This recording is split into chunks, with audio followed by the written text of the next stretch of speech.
Let me start with something honest. I'm afraid to die, not in a dramatic way, just quietly in back of my head. And then most of the days I don't think about it. You don't think either. You wake up, you work, you scroll, you make plans for a month, for a year, as if the road goes on forever. And that's normal. That's how we get through the day. We live like there is no end to the thing. But then something reminds you, a close call, a funeral, a thought at 3 in the morning, and hits you. It actually ends. And here is the strange part. It's not the pain you're afraid of. It's the unknown. Because think about it. Nobody has ever come back to tell us what's there. No witness, no report, no review. The one experience every single human will have. And we have zero information about it. And there is this cold, quiet thought. This makes it worse. It's not your time, but you don't know when your time is. Not even with a diagnosis. Nobody gets to date.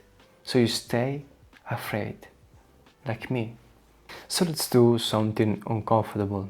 Let's actually look at it. Instead of looking away, start with fact that has never happened to you. It's not experience you have ever had and forgotten. It's the one thing you can't practice, the closest we get.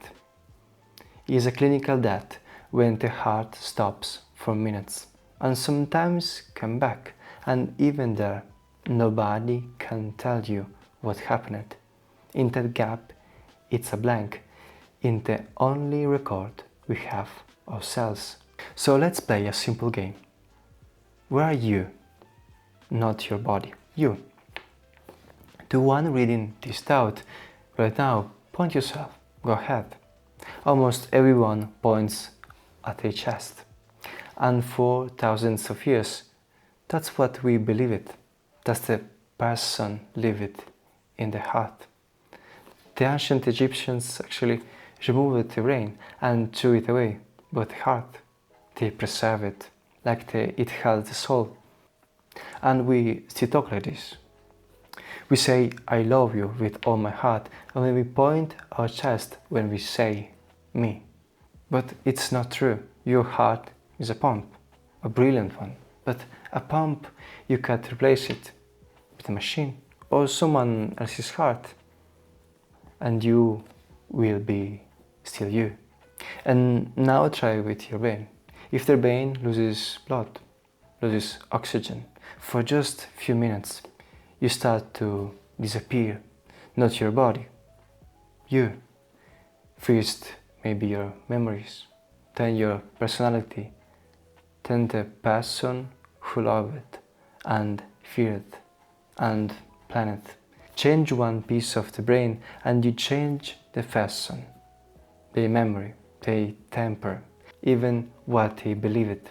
So let's be honest for once. You are not in your chest. You are the 3 pounds of tissue running on electricity inside your skull. Everything you call yourself, your whole life, every face you love is held in a fragile biological machine the size of your 2 fists. And that is the first clue to what we actually are and why we are so easy to lose. And because here is the thing we don't like to admit. We are incredibly easy to break. We have more weakness than strength, and almost anything can end us. A fall, a cloud, a bad second on the road. We are soft machines walking around in a hard world.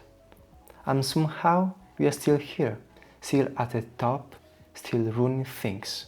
But now put the facts together. We break easily, and we never know when. That's the real fear. It was never just that. It's not knowing, the missing timer.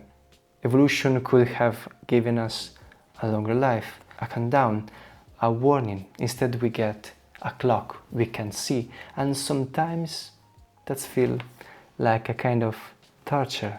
And this is where it costs you something, because once you see it clearly, you realize you can fix it. When we were kids, the dark corner of the rooms scared us. We didn't know what was in there, so we called for mom or for dad, and they came and turned on the light. But with this, there is nobody to call, no light to turn on, and no one knows what's in the corner. Maybe heaven, maybe nothing, or maybe another life. We can't even imagine it properly from in here. And I could tell you, don't think about it, but that's just a way to think about it more. The truth is, nothing I say makes the fear go away, because that isn't a bug in the game, it's just a rule. So we came back to ordinary life, still mortal, still without a timer, but maybe seeing it differently, because if you can't beat it and you can't schedule it, there is only one more left. Accept it. And I don't mean give it up. Acceptance isn't resignation. Resignation says nothing matters. Acceptance says I understand the rule. Now I play. That's the safe thing you do in a car. The second before an accident, you can stop it. So, some calm part of you just accepts and handles it. That is that, but stretch it across your whole life. And here is where I actually land, because I'm an engineering heart and I can't help it. If we are machines, biological ones, then treat yourself like one. You can stop the engine from wearing out, but you can monitor it. You can catch the small problem before it gets bigger one. Check the numbers, fix what's breaking, keep it clean and keep it moving. It won't make you immortal.